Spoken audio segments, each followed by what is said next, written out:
అవినీతి అక్రమాలకు బరాబర్ కడతామని బెదిరింపులకు భయపడేది లేదని తాను కరుడుగట్టిన కార్యకర్తనని బీజేపీ నాయకులు కంది శ్రీనివాసరెడ్డి అన్నారు. ఇక ఆదిలాబాద్ జిల్లా కేంద్రంలోని ప్రజాసేవా భవన్ లో ఏర్పాటు చేసిన మీడియా సమావేశంలో ఆదిలాబాద్ ఎమ్మెల్యే జోగురామన్నపై తీవ్ర స్థాయిలో విమర్శలు చేశారు. ఉడత ఊపులకు బెదిరేది లేదని, ఎంతకాలం ప్రశ్నించేవారు లేకనే ఇన్నాళ్లు నీ ఆటలు సాగాయని ఫారయ్యారు. ఆదిలాబాద్ అభివృద్ధిపై ఏ మాత్రమూ చిత్తశుద్ధి లేదని, ఈ విషయంలో బహిరంగ చర్చకు సిద్ధమా అంటూ సవాల్ విసిరారు. ప్రజల కోసమే అన్నిటికీ సిద్ధపడే వచ్చని, ఆదిలాబాద్ ను అగ్రగామిలో నిలిపేందుకు సాయశక్తులా కృషి చేస్తానని అన్నారు.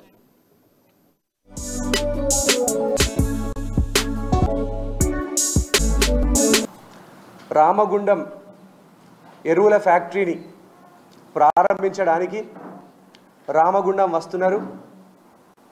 వారి మనస్ఫూర్తిగా వారి పర్యటన విజయవంతం కావాలని భారతీయ జనతా పార్టీ తరపున, భారతీయ జనతా పార్టీ బీజేపీ తెలంగాణ శ్రేణుల తరపున వారికి నేను ఘన స్వాగతం పలుకుతున్నా.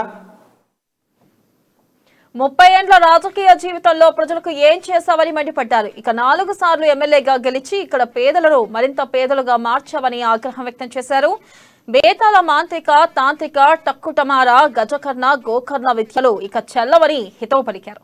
ప్రజలే నిన్ను ఓడిస్తారని, రాబోయేది బీజేపీ ప్రభుత్వమేనని ధీమా వ్యక్తం చేశారు. ఇక ఈ సమావేశంలో శంకర్, మాన్కర్, కిష్టారెడ్డి, మధుకర్ బోయర్, మారుతి తదితరులు పాల్గొన్నారు. రేపు రామగుండం ఎరువుల ఫ్యాక్టరీని ప్రారంభించడానికి రామగుండం వస్తున్నారు. వారి మనస్ఫూర్తిగా వారి పర్యటన విజయవంతం కావాలని భారతీయ జనతా పార్టీ తరపున, భారతీయ జనతా పార్టీ బీజేపీ తెలంగాణ శ్రేణుల తరపున వారికి నేను ఘన స్వాగతం పలుకుతున్నా.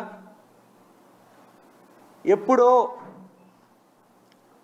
జమానాల నిధులు లేక, గత ప్రభుత్వాల వైఫల్యం వల్ల మూతపడ్డటువంటి ఈ రామగుండం ఎరువుల ఫ్యాక్టరీ 2014 మొట్టమొదటిసారి మోడీ గారు ప్రధానమంత్రి అయిన తర్వాత దాన్ని తెరిపించడం జరిగింది. దాన్ని 6,500 కోట్ల రూపాయల బడ్జెట్తోని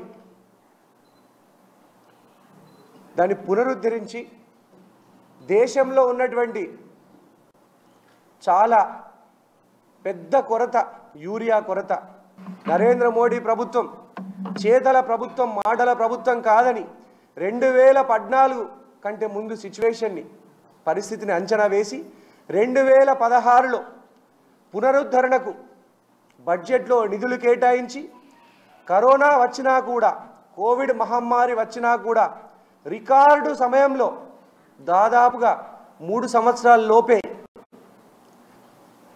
ఫ్యాక్టరీని, రామగుండం ఎరువుల ఫ్యాక్టరీని పునరుద్ధరించి 6,300 కోట్లతోని 2020-2021 సంవత్సరంలో ఉత్పత్తిని చేసి, మొదటి చేసి ఇప్పుడు ఆల్రెడీ ఫ్యాక్టరీ 100% రన్నింగ్, 100% ఉత్పాదక సామర్థ్యంతో పనిచేస్తున్నది రామగుండం ఎరువుల ఫ్యాక్టరీ. మన రైతే రాజ్యం అనుకున్నటువంటి ఈ కాలంలో తెలంగాణ రైతన్న గర్వపడాల్సిన సమయం. ఎందుకంటే ఈ ఫ్యాక్టరీలో ఉత్పత్తి అవుతున్నటువంటి పూర్తి యూరియా ఉత్పత్తిలో సగం ఉత్పత్తి అయినటువంటి యూరియా కేవలం తెలంగాణ ప్రజలకే చెందుతుంది. కేసీఆర్ ప్రభుత్వం అనేక పరిశ్రమలకు శంకుస్థాపన చేసి వాటిని నిర్మాణం చేయకుండా కేవలం శంకుస్థాపన మట్టుకే ఘనంగా నిర్వహించి ఆరంభ శూరత్వం చాటుకుంటున్నాయి. అటువంటి పరిస్థితులల్లా నరేంద్ర మోడీ గారి ప్రభుత్వం చేతల్లల్లా చూపెట్టింది. 2016 బడ్జెట్ల నిధులు కేటాయించి 6,300 కోట్లు ఇప్పుడు పూర్తి స్థాయిలో ఉత్పత్తి జరుగుతున్నది. దీన్ని జాతికి అంకితం చేయడానికి ప్రధానమంత్రి నరేంద్ర మోడీ గారు రామగుండం వస్తున్నారు. వారికి ఘన స్వాగతం పలుకుతున్నా. ఆ తర్వాత ఎరువుల మీద రైతన్నలందరికీ, తెలంగాణ రైతులకి, ఆదిలాబాద్ రైతులకు నేను విజ్ఞప్తి చేసేది ఏంటంటే, ఎరువుల మీద కేంద్ర ప్రభుత్వం 84,000 కోట్ల సబ్సిడీని అందజేస్తున్నది. దాదాపుగా అన్ని సబ్సిడీల్ని కలుపుకొని ఇన్సూరెన్స్ స్కీమ్ ద్వారా, ఫసల్ బీమా యోజన ద్వారా రైతులకి పంట నష్టాన్ని నష్టపరిహారం కింద ఇవ్వడం అనే అద్భుతమైనటువంటి స్కీమ్ని మోడీ గారి ప్రభుత్వం ప్రవేశపెట్టింది. కానీ 2 సంవత్సరాలు జాయిన్ అయినటువంటి ఈ టీఆర్ఎస్ ప్రభుత్వం, ఈ జోగు రామన్న కేసీఆర్ ప్రభుత్వం 2 సంవత్సరాలు ఫసల్ బీమాలో జాయిన్ అయింది. తర్వాత ఎగనామం పెట్టింది. ఎందుకు అంటే ఫసల్ బీమా వల్ల నరేంద్ర మోడీ గారికే లాభం వస్తున్నదట, పేరు వస్తున్నదట, బీజేపీకే పేరు వస్తున్నదట. ఈ సంవత్సరం ఆదిలాబాద్లో పంటలు చాలా తక్కువ దిగుబడి ఇస్తున్నాయి. పత్తి కానీ సోయాబీన్లు కానీ ఎక్కువ వర్షాలు పడడం వల్ల. పోయిన సంవత్సరం కనుక ఫసల్ బీమాలో జాయిన్ అయి ఉంటే ఈ సంవత్సరం ఎకరానికి 10,000 నుండి 20,000 రూపాయలు నష్టపరిహారం వచ్చేది మన ఆదిలాబాద్ రైతులకి. కేంద్ర ప్రభుత్వం ప్రవేశపెట్టిన అద్భుతమైనటువంటి స్కీమ్లా ఈ రాష్ట్ర ప్రభుత్వం జాయిన్ కాకపోవడం వల్ల 10 ఎకరాలు ఉన్నటువంటి రైతు ₹1,00,000 నుంచి ₹2,00,000 మోసపోయిండు, నష్టపోయిండు.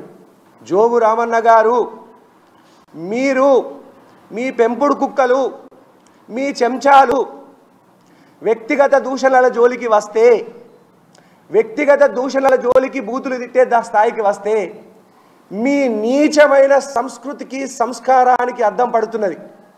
మీ పెంపుడు కుక్కలతోని కంది శ్రీనివాస్ రెడ్డి ప్రజల ఇండ్లు అడిగినందుకు మురిగిపిస్తున్నావా? నీ పెంపుడు కుక్కలతోని కంది శ్రీనివాస్ రెడ్డి రేషన్ కార్డులు అడిగినందుకు మురిగిపిస్తున్నావా? నేను విద్యార్థులకు బీసీ ఎస్సీ ఎస్టీ బిడ్డలకు స్కాలర్షిప్లు అడిగినందుకు మురిగిపిస్తున్నావా? ఇండ్లు, రేషన్ కార్డులు, పింఛన్లు, లోన్లు, సబ్సిడీ మీద లోన్లు మా బీసీ బిడ్డలకు, ఎస్సీ బిడ్డలకు, ఎస్టీ బిడ్డలకు ఎటువైనా అడిగినందుకు మురిగిపిస్తున్నావా? కంది శ్రీనివాస్ రెడ్డి అంశాల మీద మాత్రమే పోరాటం చేస్తాడు, ప్రజా సమస్యల మీదనే పోరాటం చేస్తాడు. కానీ జోగురామన్న గారు, మీరు మీ పెంపుడు కుక్కలు